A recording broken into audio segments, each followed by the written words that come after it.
আসসালামু আলাইকুম, কি অবস্থা সবার? এটা হলো Infinix Hot 50 Pro আর এইটা হলো Redmi Note 13। Infinix Hot 50 Pro যেখানে লঞ্চ হয়েছে 18,999 19,000 টাকায়, তার ঠিক অপর প্রান্তে 6GB ভেরিয়েন্ট যদি আপনার Redmi Note 13 দেখেন সেটা পড়বে 22,999 টাকা। আনঅফিশিয়াল নিতে চাইলে 20,000 টাকার মধ্যে কিন্তু আপনারা Note 13টাও পেয়ে যাবেন। কিন্তু আজকে এই দুটো ফোনের মধ্যে কম্পেয়ার করার মেন রিজন কিন্তু প্রাইস না, কারণ দুটার অফিশিয়াল প্রাইসে প্রায় 4,000 টাকার পার্থক্য। এই কম্পারিজনের মেন রিজন হচ্ছে Infinix যে অ্যাগ্রেসিভ মুভটা নিয়েছে, তারা যেই প্রাইসে যেই কনফিগারেশন দিয়েছে এইটার আশপাশের ফোনের সাথে এটার কম্পারিজন যাচ্ছে না ভাই।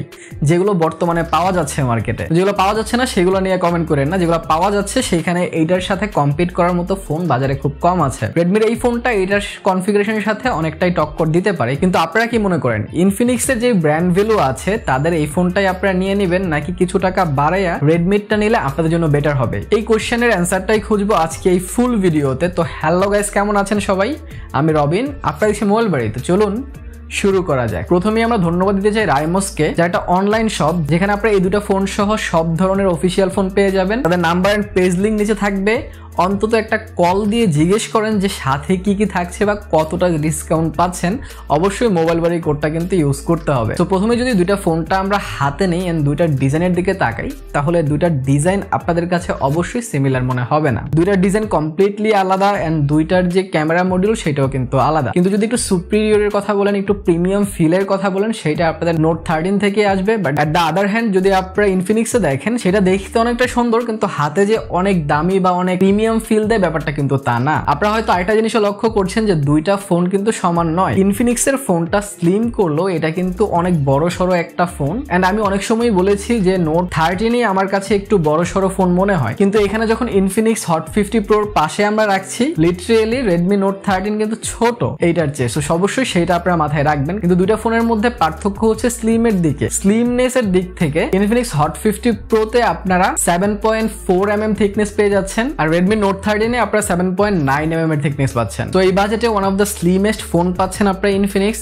এন্ড সেইটা কিন্তু হাতে দেখতেও ভাল লাগে, হাতে ইউজ করতেও ভাল লাগে, এন্ড একটা ভালো ফিল দেয়। কিন্তু এট দ্য সেম টাইম এটা একটু চিপ ফিলও দেয়, এন্ড মনে হয় যে এইটা হাত থেকে পড়ে টরে গেলে ভাঙার সম্ভাবনা বেশি, বা অনেক সময় মনে হয় যে বেঁকে যাইতে পারে, যেহেতু বড় সড়ো এন্ড চিকন ফোন, সেটার একটা ভয় মনে থাকে, হোক বা না হোক একটা ভয় থাকে আর কি মনে। তো সেই দিকটা আপনারা নিজেরাই চিন্তা করেন যে কোনটা আপনার কাছে ভালো লাগছে, সেটা আমাকে কমেন্ট সেকশনে জানান। এছাড়া ফোনটার আশপাশে নজর দিলে বটম সাইডে ওইরকম কোনো চেঞ্জেস নাই, কিন্তু চেঞ্জেস রয়েছে উপরের দিকে। ইনফিনিক্সে আপনারা একটা সেকেন্ডারি স্পিকার পাচ্ছেন, দুইটাতে স্টেরিও স্পিকার আছে, সো দুইটাতেই আপনারা সেকেন্ডারি স্পিকার উপরের দিকে পাচ্ছেন। কিন্তু এক্সট্রা কিছু জিনিস দেওয়া হয়েছে নোট 13 এ, যেটা আবার ইনফিনিক্স মিস করে যাচ্ছে, যেমন air blaster and noise cancellation mic. Noise cancellation mic 20,000 টাকা রেঞ্জে অবশ্যই বাধ্যতামূলক আমার মনে হয় সব ব্র্যান্ডের দেওয়া, বাট ইনফিনিক্স এটা ইগনোর করেছে এখানে। সো ডিজাইনের প্রিমিয়ামনেস, বিল্ড কোয়ালিটি এন্ড আয়ার ব্লাস্ট এবং নয়েজ ক্যান্সেলেশন মাইক, এই সব জিনিসগুলো কিন্তু এখন অব্দি নোট 13তে আপনারা বেশি পাচ্ছেন। সো এখন অব্দি নোট 13টা এগিয়ে আছে। ভিডিওর শেষ পর্যন্ত আপনারা দেখেন যে আসলে কে এগিয়ে থাকে এন্ড আপনারা কোনটাকে চুজ করবেন আর আমি কোনটাকে সাজেস্ট করব আপনাদেরকে। এছাড়া দুইটা ফোনের সামনের দিকে যদি আসেন, দুইটা ফোনেই কিন্তু অ্যামোলেড ডিসপ্লে পেয়ে যাচ্ছেন, এন্ড দুইটাই কিন্তু ফুল এইচডি প্লাস রেজুলেশনের। কিন্তু ইনফিনিক্সে আপনারা 6.78 ইঞ্চির একটি 5 হোল ডিসপ্লে পাচ্ছেন, যেখানে আপনারা 120 Hz রিফ্রেশ রেটও পেয়ে যাচ্ছে। সো এইটার ডিসপ্লের কোয়ালিটির কথা যদি বলি, আমার কাছে ভালো লেগেছে। ইনডোর আউটডোরে ব্রাইটনেস জনিত প্রবলেমও পড়বেন না, পিক ব্রাইটনেস 1800 নিট পর্যন্ত সাপোর্ট করে এইচডিআর কন্টেন্ট যখন আপনারা দেখবেন। তো এই জিনিসগুলোর জন্য এন্ড অ্যামোলেড হওয়ার জন্য কন্টেন্ট ওয়াচিং এক্সপিরিয়েন্স বলেন অথবা কালার কন্ট্রাস্টের কথা বলেন, সেগুলো কিন্তু আমার কাছে ভালো লেগেছে ইনফিনিক্সের। এট দ্য আদার হ্যান্ড রেডমিতেও যে খারাপ লেগেছে ব্যাপারটা তা না, রেডমিতেও অ্যামোলেড ডিসপ্লে পাচ্ছেন এন্ড 6.67 ইঞ্চির একটি 5 হোল ডিসপ্লে রয়েছে। এটা তো 120 Hz রিফ্রেশ রেট পাচ্ছেন, কিন্তু এইটাতে কিন্তু বেজেলের পরিমাণ খানিকটা কম পাচ্ছেন। যদি ইনফিনিক্সের দিকে আপনারা দেখেন, বেজেলের পরিমাণ কম পাওয়ার কারণে এটা একটা ইমার্সিভ এক্সপিরিয়েন্স দিবে, একটা ফুল ভিউ এক্সপিরিয়েন্স আপনাদেরকে দিবে, এন্ড তার জন্য এইটার যে ডিসপ্লেটা আপনাদের কাছে একটু সুপিরিয়র মনে হবে। যদিও দুইটা ডিসপ্লে সেম, এইটাতেও আপনারা 1800 নিট পর্যন্তই পিক ব্রাইটনেস পাবেন, তারপরও দুইটা যখন একসাথে দেখবেন কিছুটা বেটার আপনাদের কাছে ফিল হইতে পারে নোট 13টা। এছাড়া যদি দুটো ফিঙ্গারপ্রিন্ট সেন্সরের কথা বলি, দুটো ফিঙ্গারপ্রিন্ট সেন্সরের স্পিড মোটামুটি সেমই ছিল, এতটা এদিক সেদিক বলবো না আমি, তারপরও খানিকটা যদি এদিক সেদিক থাকে সেটা আপনারা দেখছেন এন্ড সেটা আমাকে কমেন্ট সেকশনে বলেন যে কোনটা আপনাদের কাছে ফাস্ট মনে হয়েছে, কোনটা আপনাদের কাছে নট সো ফাস্ট মনে হয়েছে। এছাড়া দুইটা ফোনে স্টেরিও স্পিকার রয়েছে।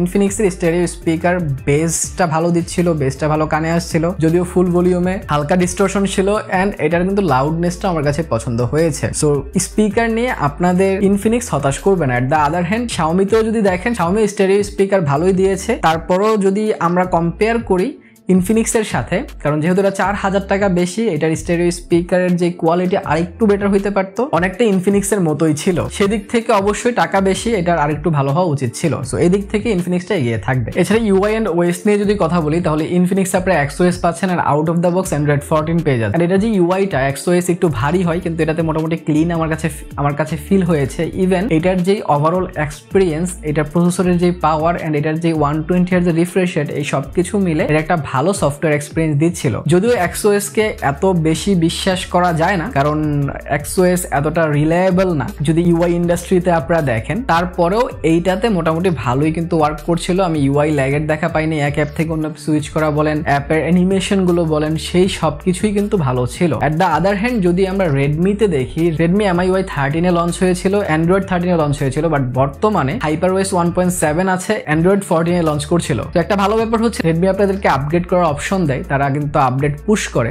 যদিও আপডেটের সমস্যা কিছু থাকে, সেটা নিয়ে এত কিছু বলার নাই, কিন্তু এইটার যে সফটওয়্যার এক্সপিরিয়েন্স খানিকটা বেটার আপনারা পাবেন যদি কম্পেয়ার করেন ইনফিনিক্সের সাথে। HyperOS এ কিছু সমস্যা আমি পেয়েছি, যেমন এক অ্যাপ থেকে বের হওয়ার সময় যে অ্যানিমেশন গুলো, সেগুলো কিন্তু তারা উঠাইয়া দিছে। এই বাজেটের ফোনে আমরা অবশ্যই সুন্দর অ্যানিমেশন আশা করি, স্মুথ অ্যানিমেশন আশা করি, যেটা কিন্তু রেডমিতে নাই। তো সফটওয়্যারের দিক থেকে দুইটাকে আমি সমান কাতারে রাখছি। HyperOS আসার পর আমি রেডমিকেও এতটা ভালোভাবে বিশ্বাস করতে পারছি না। স্টেবল হোক, তারা অ্যানিমেশন ইন্ট্রোডিউস করুক এন্ড সেগুলো স্মুথলি ওয়ার্ক করুক, যাতে করে রেডমিটা আমি চোখ বন্ধ করি সাজেস্ট করে দিতে পারি, যেটা আমি আগেও করেছি যখন MIUI ভালো ছিল। আমি MIUI এর ফ্যান ছিলাম অলমোস্ট, বাট এখন তারা নিজেদেরকে একদম ডিস্ট্রয় করে ফেলছে।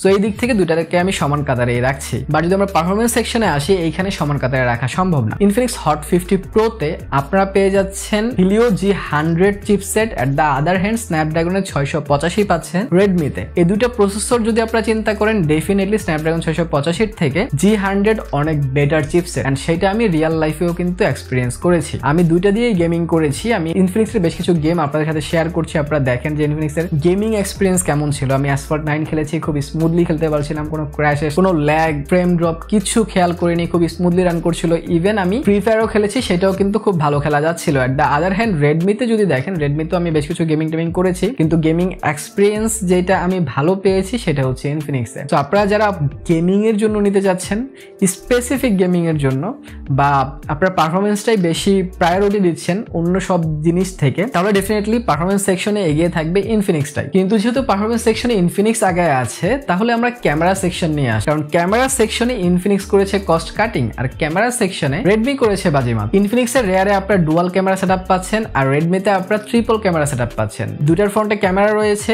রেডমিতে আপনারা 16 মেগাপিক্সেল ফ্রন্ট সেন্সর পাচ্ছেন, আর ইনফিনিক্সে আপনারা 8 মেগাপিক্সেল ফ্রন্ট সেন্সর পাচ্ছেন। দুইটার পিকচার কোয়ালিটিতেও পার্থক্য আছে। আমি বেশ কিছু ছবি আপনাদের উদ্দেশ্যে দিচ্ছি, আপনারা দেখেন এন্ড ডিসাইড করেন দুইটার পিকচার কোয়ালিটি আপনাদের কাছে কেমন লেগেছে। আমি একই জায়গায় থেকে একই ছবি আপনাদেরকে দেওয়ার চেষ্টা করছি, আপনারা দেখেন এন্ড ডিসাইড করেন যে দুটো ছবি আপনাদের কাছে কেমন লেগেছে। আমার যদি বলেন, আমি ডেফিনেটলি এখানে খানিকটা এগিয়ে রাখবো রেডমিকে, কারণ রেডমির রেয়ারে আপনারা 108 মেগাপিক্সেলের মেন সেন্সর পাচ্ছেন। এট দ্য আদার হ্যান্ড ইনফিনিক্সে 50 মেগাপিক্সেল দেওয়া হয়েছে। 108 যে অনেক 108 এর মতো এক্সট্রাঅর্ডিনারি কাজ করে তা না, বাট ইনফিনিক্সের চেয়ে বেটার পিকচার কিন্তু ক্যাপচার করছিল এখানে রেডমি। সো যদি আপনারা এমন কেউ হন যাদের পারফরমেন্স এত ইম্পর্টেন্ট না, আপনাদের ক্যামেরাটাই মেন, তাহলে আপনাদের যাইতে হবে রেডমির দিকে। এছাড়া ব্যাটারি ব্যাকআপে দুইটাতেই 5000 এমপিআর ব্যাটারি দেওয়া হয়েছে, দুইটাতেই 33 ওয়াটের ফাস্ট চার্জিং সাপোর্ট রয়েছে, দুইটাতেই বক্সে ফাস্ট চার্জার পেয়ে যাচ্ছেন আপনারা 33 ওয়াটের।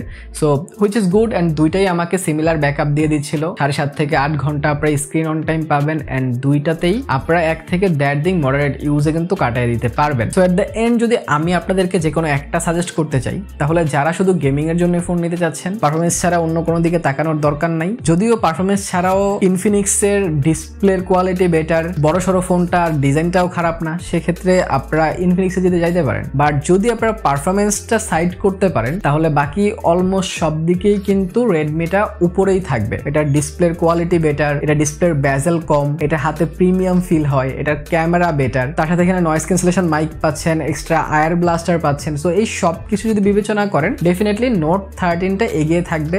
সেটাও আবার মাথায় রাখতে হবে যে নোট 13 এর প্রাইস কিন্তু অফিসিয়ালি 23,000 থেকে শুরু, আর 23,000 টাকায় নোট 13 এর 6GB 128GB রোম পাচ্ছেন, যেখানে 19,000 টাকাতেই 8/128 পেয়ে যাচ্ছেন আপনার ইনফিনিক্স হট 50 প্রোতে। সো এই সব জিনিস মাথায় রাখবেন, তারপর ডিসিশন নেবেন। আর রেডমিটা যদি নিতে চান তাহলে এইটার অফিসিয়ালের চেয়ে আনঅফিসিয়াল ভেরিয়েন্টটাই বেশি ওর্থিটা আমার কাছে মনে হয়। সো বাকিটা আপনাদের ইচ্ছা, অফিসিয়াল নেবেন না আনঅফিসিয়াল। এন্ড আপনাদের কাছে এই দুটোর মধ্যে কোনটা ভালো লাগছে, আপনারা কি চান, পারফরমেন্স নাকি ক্যামেরা, সেইটাও আমাকে কমেন্ট সেকশনে জানান। আর এছাড়াও যদি আপনারা চিন্তা করেন যে ইনফিনিক্স নিবো ভাই, ইনফিনিক্স এর গেমিং টেমিং কেমন হবে, হিটিং কেমন হবে, তাহলে ইনফিনিক্স এর গেমিং এবং হিটিং টেস্ট কিন্তু আমি করে রাখছি ভাই, ক্রেজি ভিডিও হয়েছে, সেটা দেখতে চাইলে এখানে ক্লিক করতে পারেন। ভালো সুযোগ থাকেন, ভিডিওটা ভালো লাগে লাইক কমেন্ট শেয়ার সাবস্ক্রাইব করে দিন।